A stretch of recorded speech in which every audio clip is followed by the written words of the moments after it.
Valencia Garvano POV. I knew something was off the second.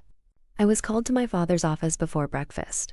In this house, early morning meetings weren't about sunshine and family bonding. They were warnings, calculated conversations layered with threats masked as concern.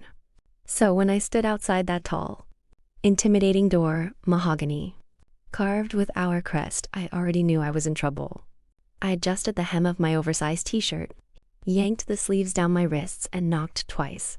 "Come in," came the sharp voice from inside, cold, commanding. Father's voice could slice through glass if he wanted it to. I stepped in, ready to fake innocence as always, but stopped short. He was sitting behind his monstrous desk, the kind of desk that made you feel like a child no matter how grown you were. But it wasn't my father who caught my attention. No, it was the man standing in front of him. Tall, broad, clad in black from head to toe, like he'd walked out of a high-end funeral or a Hollywood heist. His suit fit too well to be off the rack, and the way he turned to face me, slow, calculated, felt like a threat wrapped in elegance. My gaze dragged up to meet his, and God, my mouth actually parted. He was fine. Not just attractive, deadly attractive. Sculpted jaw, short, dark hair, eyes so unreadable they might as well have been carved from granite. He looked like he hadn't smiled in years. And something told me even if he did, it wouldn't reach his eyes. I let out a low whistle under my breath. Damn. "Valencia," my father snapped, cutting through my wandering thoughts like a dagger. I blinked, dragging my eyes away from tall, dark, and lethal to face the man who birthed me. "Yes, this is Blake Caruso, your personal bodyguard, effective immediately." My smile dropped. "I'm sorry, what now?" Without a word, one of my father's men dropped a thick file in front of me. I opened it and instantly wished I hadn't. Photos, screenshots, reports, security footage. Every chaotic thing I'd done in the last 30 days. Printed out in color like I was some kind of damn criminal. I saw myself dancing on a bar, flipping off a security camera, walking out of a club barefoot with someone else's jacket slung over my shoulder. And that was just the first page. "The club incident wasn't that serious," I said, tossing the file closed. "No one died. A few bruises, maybe a broken arm or two. They were fine." My father didn't even flinch. "And the friend who kidnapped you?" I shrugged. "He tied me to a chair. We were just playing around." "He's dead, Valencia." I smiled faintly. "Yeah, I notice." He didn't laugh. No one did. "I don't need a bodyguard," I said, crossing my arms. "They do." "You're getting a bodyguard because you've become reckless," he said sharply. "And Blake isn't just here to keep you alive. He's here to keep you in line." "But..." "Fin de la discussione," he said in a final, clipped tone. "That was how things worked in the Garvano house. You didn't argue. You obeyed, or someone disappeared." I turned on my heel and stormed out, muttering, "Fine," under my breath. Of course, the fine-as-hell bodyguard followed me.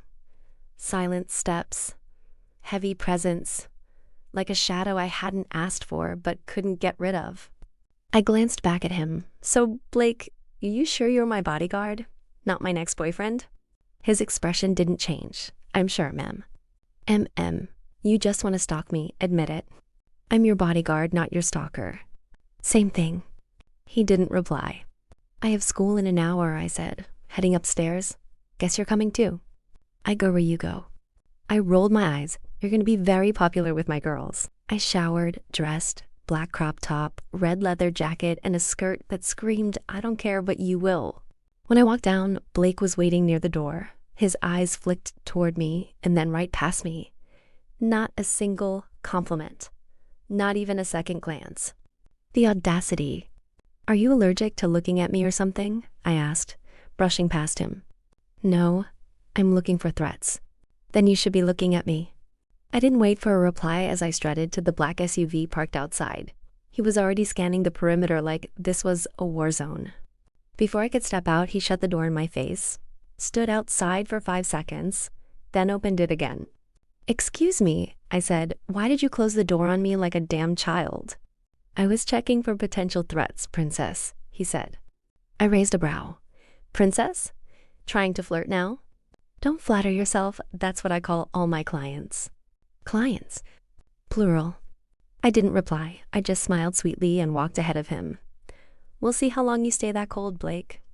Our school, Southwood Academy, a prestigious, elite prep in the heart of LA, looked like a college campus and acted like a social battlefield. As I stepped out of the car and onto campus grounds, all eyes turned. They always did. I was the girl everyone wanted to be or wanted to hate. And behind me, Blake looked like a bodyguard in a mafia film. Dangerous, stoic, gorgeous. I could already hear the whispers. I strutted toward the courtyard, and there they were, my girls. Layla, Jessica, Sophie, and Ivy. All four turned toward me at once, but their eyes landed behind me. Jessica smirked. Oh, who's the tall drink of sin behind you, Valencia? New boyfriend? No, I said with a wicked grin. Just my stalker. Blake coughed, actually coughed before composing himself. Her bodyguard? Evie ran her fingers through her hair. Bodyguard? That means we still have a chance. Have at him, I said sweetly. I'm not the jealous type. I am, Blake muttered under his breath. I turned, lips curled. What was that? Nothing. The girls giggled and started stepping closer to him. I watched, amused, as panic briefly flashed in his eyes. He gritted his jaw and threw me a glare. That's what you get for calling me just another client, sweetheart. All right, ladies, I said. Let's not scare the poor man. I've got class. You can flirt with him after school. Layla winked at him. See you later, hottie. In class, Blake stood at the back, arms crossed, eyes scanning everything and everyone like he was expecting a gunfight. I ignored the whispers and slid into my seat until Noah strolled up. Football captain, wannabe bad boy, and hopelessly persistent. Valencia, he said, leaning on my desk. You free after school? I gave him a tired smile. Not tonight, Noah. Come on, Val, I've been asking for weeks. One date, I promise it'll be worth it. Before I could answer, Blake stepped forward, towering over him like a threat dressed in Armani. She said no. Noah straightened. Who the hell are you? My stalker, I said casually. Her bodyguard, Blake corrected, voice ice cold. And I suggest you walk away before I explain all the ways I can make you regret standing here. Noah backed up instantly, muttering under his breath. I looked at Blake, lips twitching. Jealous much? I'm doing my job, he said flatly. Right, I teased. Your job includes glaring at anyone with a pulse near me. He didn't answer. The teacher walked in, calling out names. But my attention stayed on Blake. He didn't sit. He didn't relax. He was always watching, always ready. And yet I wondered, what would it take to make a man like that break? Valencia, the teacher said suddenly. Principal wants to see you. Now. I smirked, gathered my bag, and stood. Blake was already by the door. Let the fun begin. I didn't eat. Blake breathing down my neck as I walked toward the principal's office, but of course he was there. Silent, brooding, like a shadow stitched to my heels. I didn't acknowledge him. Just strutted across the school corridor like it was my personal runway. We reached the door. I didn't knock. Didn't even pause. I walked in like I owned the place. Principal Harris looked up, startled by my entrance. He stood quickly, plastering on that fake principal smile that reeked of nerves. Good morning, Valencia. Please have a seat. I dropped into the leather chair in front of his desk. Legs crossed, expression bored. Let's get to the point, shall we? He cleared his throat, fingers twitching nervously as he picked up a file. You see, one of your classmates, Leah, her parents submitted a rather serious complaint. Oh? I arched a brow. Do you tell? Well, according to the report, you allegedly burned her car and had it dropped into their swimming pool, using a helicopter. He looked up, almost hopeful, like I might say it was all just a misunderstanding. I didn't. That bitch needed a lesson. His face paled, voice faltering. So, it is true? I leaned forward, resting my elbows on the desk and smirking. If you're thinking of suspending me or whatever, I can always call my father. It was a bluff. I wouldn't dare. He already threw a bodyguard at me. If he found out about this, he'd have me homeschooled, caged, monitored 24/7, like a misbehaving mafia. Which, okay, I technically was. Principal Harris sat straighter, shaking his head quickly. No need to disturb Mr. Garvano. No need for that. I'm sure we can manage this internally. That's what I thought. I stood and adjusted my jacket. Now, if you'll excuse me, I'd rather not miss my class over something so trivial. I turned on my heel and walked out, heels clicking like gunshots across the marble floor. Blake followed, of course, like a silent storm. I stopped in the hallway and faced him, lips curled. So, are you going to run to Daddy and tell him? He didn't even blink. You can't bribe me, princess. I pouted. Come on, I didn't really do much. Blake raised a brow, dry amusement flickering in those stormy eyes. Didn't do much? You burned a girl's car and airlifted it into her pool. You committed arson and used a helicopter like it was your personal toy. She had it coming. Let me guess, he said, crossing his arms. She looked at you wrong. I folded mine in return. Close enough. We were at a party. I told my friend not to invite her, but she did anyway. Leah acted like the biggest pick-me in the room.